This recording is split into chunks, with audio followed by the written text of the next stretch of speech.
आप सभी लोग आराम से बैठ जाइए।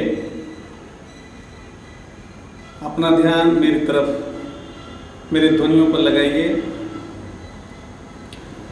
आज के इस शिविर में आप सभी का स्वागत है।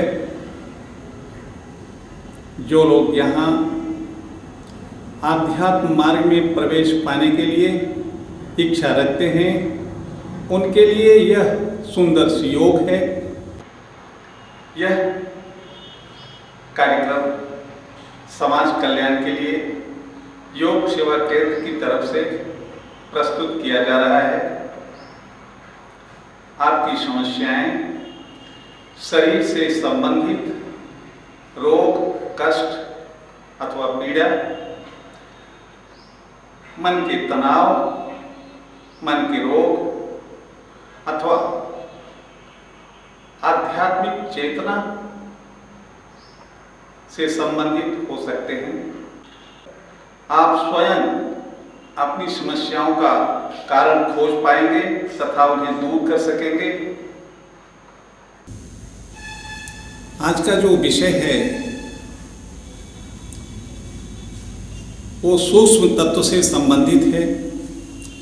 आध्यात्म मार्ग में प्रवेश पाने के लिए सूक्ष्म तत्वों की जानकारी होना अनिवार्य है।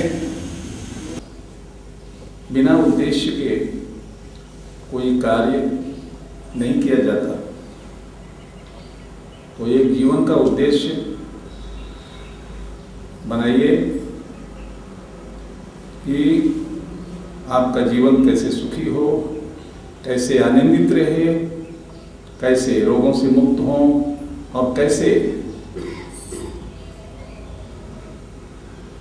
धर्म जाल से बचें और कैसे परमात्मा को प्राप्त करें। ये आपका मुख्य उद्देश्य होना चाहिए इस शिविर में आने का। ये जो शिक्षा मैंने अभी बताया किसी यूनिवर्सिटी, कॉलेज में नहीं दिया जाता। इसलिए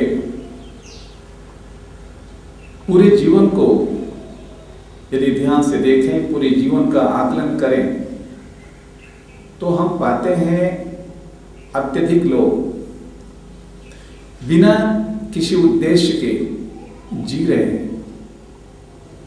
उनके जीवन का कोई उद्देश्य नहीं, ना उन्हें जीने के तरीके मालूम हैं। जैसा सुन लिया वैसा किया, या कहीं पढ़ लिया वैसा किया, या किसी को देख करके कॉपी किया, नकल किया। इससे समाज का कल्याण नहीं होगा, न आपका ही कल्याण होने वाला है। कल्याण जिस मार्ग पर चलने से होगा उस पर विचार कीजिए, और यदि आप विचार करेंगे तो आपका उद्देश्य साफ दिखलाई देगा। अपने अंदर आनंदित रहना, सुखी रहना, दूसरों को भी सुख पहुंचाना, दूसरे की सेवा शुश्रूषा करना और परमात्मा की अनुभूति अपने अंदर करना, यह हमारे जीवन का मुख्य उद्देश्य है। इस शिविर का मुख्य उद्देश्य है। यदि आपका परमात्मा कहीं बाहर में है तो आपके लिए यह शिविर ज्यादा लाभदायक नहीं होगा। जिनके परमात्मा या जिन्होंने कोई विचार बना रखा है और ये पुराने विचार मन से निकलते नहीं, संकल्प के रूप से ये मन में बैठ जाते हैं। माता पिता के द्वारा, गुरुओं के द्वारा, किताबों के द्वारा, समाज में प्रचलित नीति नियमों के द्वारा जो हम माइंड में एक अपने संकल्प बना लेते हैं, कंसेप्ट बना लेते हैं,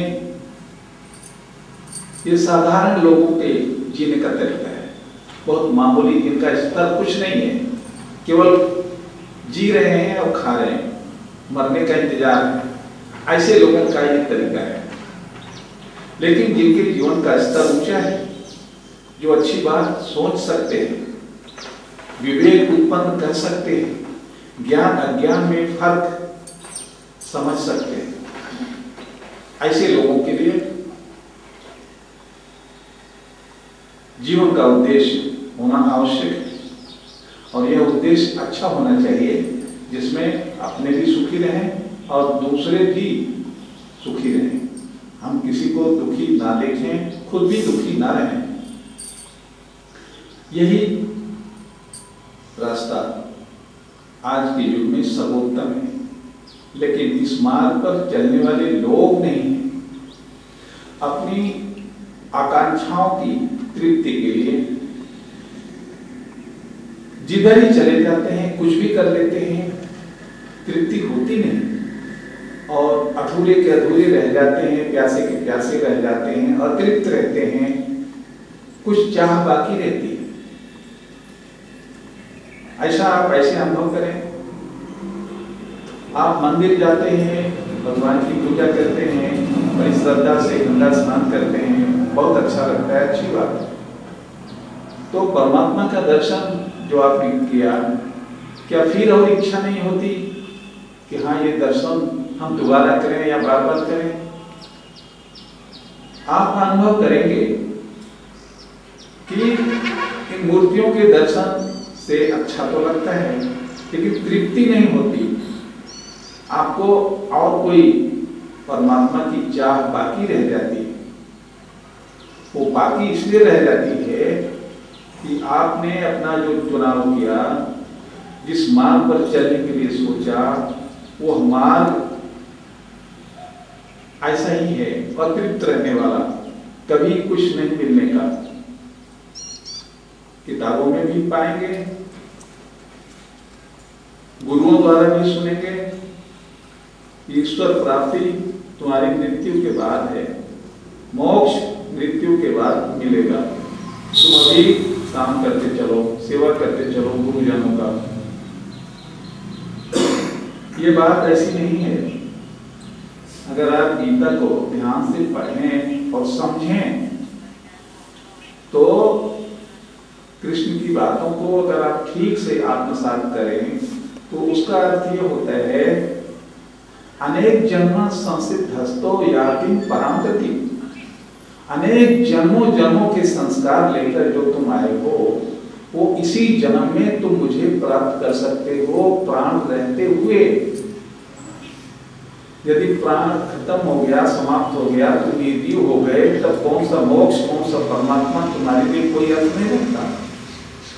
इसलिए हम तो ये सलाह देंगे कि परमात्मा की खोज ही बंद कर दो। जो अपने पास है उसकी क्या खोज करनी है?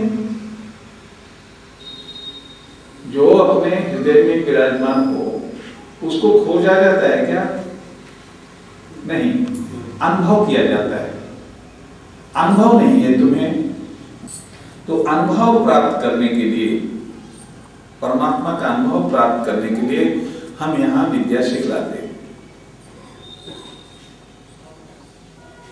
हमारे दुखों का कारण, हम डॉक्टर के यहाँ जाते हैं तो वो इन्फेक्शन, बीमारी क्या क्या बताते हैं।